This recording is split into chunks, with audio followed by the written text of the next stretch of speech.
नमस्कार मित्रों, स्वागत है आपका स्टडी विथ प्रजापति की क्लास यूट्यूब चैनल पर। दोस्तों, हम बनाना सीख रहे थे सूक्ष्म पाठ योजना, ठीक ना, जिसमें हमने प्रस्तावना कौशल का 3 लेसन प्लान पहले ही आपको बनाकर दिखा दिया है कि कैसे बनता है, उसमें कौन कौन से बिंदु होते हैं और कौन कौन से टॉपिक डालना होता है। और ये श्यामपट्ट जो कौशल है, जो दूसरा कौशल है, उसका हम 2 वीडियो पहले ही बना चुके हैं। यदि आपने अभी तक नहीं देखा है तो आपको लिंक मिल जाएगा डिस्क्रिप्शन बॉक्स में, वहां से जाकर आप वीडियो देख सकते हैं और समझ सकते हैं। तो देखिए, श्यामपट्ट जो कौशल है उसके लेसन प्लान में आगे बढ़ने से पहले आपसे एक छोटा सा रिक्वेस्ट है। यदि आपने अभी तक हमारे चैनल को सब्सक्राइब नहीं किया है तो चैनल को सब्सक्राइब जरूर कर लीजिए। इससे फ़ायदा क्या होगा, जैसे हम न्यू वीडियो अपलोड करेंगे तो उसका नोटिफिकेशन आपको मिल जाएगा सबसे पहले। तो चलिए स्टार्ट करते हैं वीडियो और समझते हैं कि जो श्यामपट्ट कौशल है उसका सूक्ष्म पाठ योजना कैसे बनेगा, ठीक ना। तो वही सब विधि है। सबसे ऊपर आपको लिखना है सूक्ष्म पाठ योजना क्रमांक, ठीक ना, जो भी आप बना रहे हैं 4, 5, 6, 7, ठीक ना, तो उस हिसाब से आप लिख सकते हैं। तो यहाँ हम सूक्ष्म पाठ योजना क्रमांक 6 बना रहे हैं, तो यहाँ हम 6 लिखे हैं, ठीक ना। इसके बाद आपको सामान्य जानकारी लिखना है। आपको बताना है सबसे पहले कि ये किस कौशल का लेसन प्लान है, तो लिखेंगे श्यामपट्ट कौशल और अंडरलाइन कर देंगे। इसके बाद सामान्य जानकारी में लिखेंगे छात्र अध्यापक का नाम, विद्यालय का नाम, विषय में लिखेंगे विज्ञान, उप विषय में लिखेंगे भौतिक विज्ञान, प्रकरण में लिखेंगे गुरुत्वाकर्षण बल।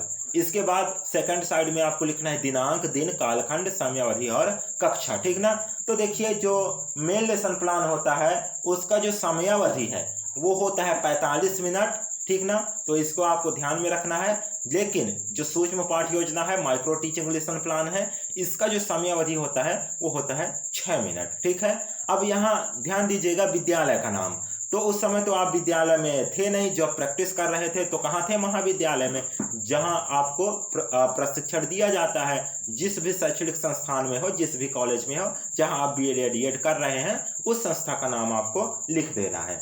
इसके बाद मेन जो लेसन प्लान होता है उसमें क्या लिखते हैं, सामान्य जानकारी हो गया, सामान्य उद्देश्य होगा, विशिष्ट उद्देश्य होगा, ठीक ना। तो इसमें कुछ भी ऐसा नहीं लिखना है। आपको सामान्य जानकारी के बाद डायरेक्ट क्या लिखना है, पूर्व ज्ञान। तो पूर्व ज्ञान में आपको लिखना है छात्र छात्राओं को गुरुत्वाकर्षण बल के बारे में पूर्व ज्ञान है, या आप लिख सकते हैं कि छात्रों को गुरुत्वाकर्षण बल के बारे में सामान्य जानकारी है। इतना आप लिख सकते हैं। इतना लिखने के बाद आपको क्या करना है, अब जो मेन लेसन प्लान होता है तो उसमें लिखते हैं सहायक शिक्षण सामग्री और शिक्षण विधियां, ठीक है। तो ये सारी चीजें इसमें नहीं लिखना है। उद्देश्य कथन भी लिखते हैं मेन लेसन प्लान में, तो उद्देश्य कथन भी इसमें नहीं लिखना है। क्या लिखना है, प्रस्तुतिकरण। और प्रस्तुतिकरण में क्या लिखना है, एक बनाना है सारणी और उस सारणी में बनाने हैं 5 कॉलम, ठीक ना। बहुत से शैक्षणिक संस्थान हैं जिसमें 6वां कॉलम बनाया जाता है, तो वो 6वां कॉलम भी हम आपको बता देंगे। यदि आपको बनाना होगा तो आप बिल्कुल बना सकते हैं। अब देखिए, इसमें पहले कॉलम में होता है क्रमांक, दूसरे कॉलम में है शिक्षण बिंदु, और तीसरा कॉलम है छात्र अध्यापक क्रिया, चौथा कॉलम है छात्र अनुक्रिया, और पांचवा कॉलम है श्यामपट्ट कार्य, ठीक है। तो जो क्रमांक है उसमें आपको वही लिखना है, 1, 2, 3, 4 करके लिख देना है। जो शिक्षण बिंदु है उसमें आपको लिखना है गुरुत्वाकर्षण बल, क्योंकि आज का जो टॉपिक है वो क्या है, गुरुत्वाकर्षण बल का है। अब इसके बाद लिखना है छात्र अध्यापक क्रिया। तो छात्र अध्यापक क्रिया में आपको क्या लिखना है, गुरुत्वाकर्षण बल की परिभाषा। तो क्या लिखेंगे, 2 कण एक दूसरे को बल लगाकर अपनी ओर आकर्षित करते हैं, इस प्रकार के बल को गुरुत्वाकर्षण बल कहते हैं। अर्थात 2 वस्तुओं के बीच लगने वाला बल आकर्षण बल गुरुत्वाकर्षण बल कहलाता है। अब जो छात्र अनुक्रिया है उसमें क्या लिखना है, तो यदि छात्र सुन रहे हैं तो लिखेंगे छात्र ध्यानपूर्वक सुन रहे हैं, छात्र लिख रहे हैं तो लिखेंगे छात्र लिख रहे हैं, और यदि छात्र चित्र बना रहे हैं तो क्या लिखेंगे, छात्र चित्र बना रहे हैं। तो ऐसा ही लिखना है छात्र अनुक्रिया में। इसके बाद आता है श्यामपट्ट कार्य। तो श्यामपट्ट कार्य में क्या लिखना है, सबसे ऊपर लिखना है आपको अपना प्रकरण। तो प्रकरण क्या है, गुरुत्वाकर्षण बल, तो हम लिख देते हैं गुरुत्वाकर्षण बल। इसके बाद जो छात्र अध्यापक क्रिया है तो उसमें क्या लिखना है, विस्तार पूर्वक लिखना है गुरुत्वाकर्षण बल के बारे में।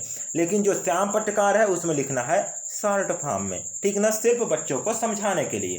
तो इसमें क्या लिखेंगे, दो वस्तुओं के बीच लगने वाला बल, ठीक ना। अब मैं पूरा प्रस्तुतिकरण आपको पढ़कर सुनाने वाला नहीं हूँ, ठीक ना। क्यों नहीं सुनाऊंगा, क्योंकि ये वीडियो बहुत लंबा हो जाएगा।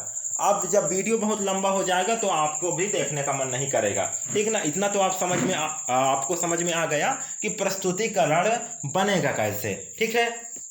अब देखिए, जो ये लेसन प्लान है, ठीक ना, श्यामपट्ट कौशल का, उसका मैं पीडीएफ दे दिया हूँ डिस्क्रिप्शन बॉक्स में, तो वहां से आप पीडीएफ डाउनलोड कर सकते हैं। पीडीएफ डाउनलोड करने का, ठीक ना, एक आपको ये फायदा है कि एक लेसन प्लान के साथ आपको 3 लेसन प्लान का जो पीडीएफ है वो एक साथ मिल जाता है। अब मैं आपको पूरा खिसका कर दिखाने वाला हूँ प्रस्तुतिकरण, तो आप देखते जाइए किस प्रकार बनेगा। आपको लगता है कि हमको यहाँ रोक कर समझना चाहिए, वीडियो को पॉज कर देखना चाहिए, तो आप बिल्कुल देख सकते हैं, समझ सकते हैं। अब जैसे आपका प्रस्तुतिकरण समाप्त होता है तो अगला बिंदु आता है मूल्यांकन तालिका का। और जो मूल्यांकन तालिका है तो वैसे ही सेम बनेगा, एक सारणी बनेगा और उसमें 3 कॉलम होंगे। पहला कॉलम होगा क्रमांक का, दूसरा कॉलम होगा घटक का, तीसरा जो कॉलम होगा वो होगा मापक का। अब जो मापक वाला जो कॉलम है उसको फिर हम 3 भागों में डिवाइड करेंगे।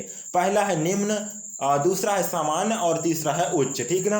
यहाँ आप निम्न स्तर, सामान्य स्तर या उच्च स्तर इस प्रकार से भी लिख सकते हैं। अब देखिए, जो घटक है तो पहला घटक है श्यामपट्ट लेखन की स्पष्टता, स्वच्छता और उपयुक्तता। अब जो श्यामपट्ट लेखन की स्पष्टता है या नहीं, आप श्यामपट्ट में स्पष्ट रूप से लिख पा रहे हैं या है नहीं लिख पा रहे हैं, जो लिख रहे हैं वो स्वच्छ है या नहीं, उपयुक्त है या नहीं, तो उसमें आपको देख लेना है। यदि आपका निम्न है, सामान्य है, उच्च है, तो उस कॉलम में आपको टिक मार्क कर देना है। दूसरा है अक्षरों का उचित आकार, तीसरा है 2 अक्षरों के मध्य उचित स्थान, चौड़ाई व मोटाई। चौथा जो घटक है वह पंक्तिबद्ध लेखन व श्यामपट्ट के समानांतर लिखना। और जो 5वां घटक है वह है 2 शब्दों के मध्य समुचित स्थान। और जो 6वां घटक है वह है 2 पंक्तियों के मध्य समुचित स्थान। इसके बाद जो 7वां घटक है वो है बिंदुओं की तारतम्यता या निरंतरता। इसके बाद जो 8वां घटक है वह साफ व स्पष्ट चित्र व रेखा चित्र बनाना। तो आप जब श्यामपट्ट में चित्र बना रहे हैं तो वहां आप देखेंगे कि चित्र आप स्पष्ट रूप से बना पा रहे हैं या नहीं बना पा रहे हैं, तो उसमें आपका जो कौशल है वो निम्न है कि सामान्य है कि उच्च है, तो उस हिसाब से आप टिक मार्क कर लीजिएगा। अब इसके बाद अगला जो बिंदु आता है वो आता है आलोचना या सुझाव का। तो आलोचना या सुझाव में आपको 1 2 3 4 करके नंबरिंग छोड़ देना है, इसमें कुछ भी नहीं लिखना है। इसमें क्या होता है कि जो पर्यवेक्षक होता है, जो निरीक्षक होते हैं, वो आपको सुझाव देते हैं, आपका आलोचना लिखते हैं। सबसे नीचे आपको लिखना है पर्यवेक्षक हस्ताक्षर, निरीक्षक हस्ताक्षर और छात्र अध्यापक हस्ताक्षर। आई होप कि आपको श्यामपट्ट कौशल का ये लेसन प्लान समझ में आया होगा।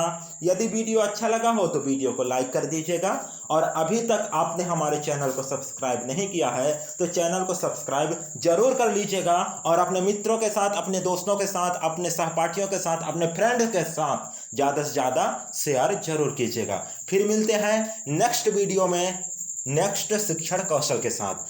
तब तक के लिए धन्यवाद। जय हिंद।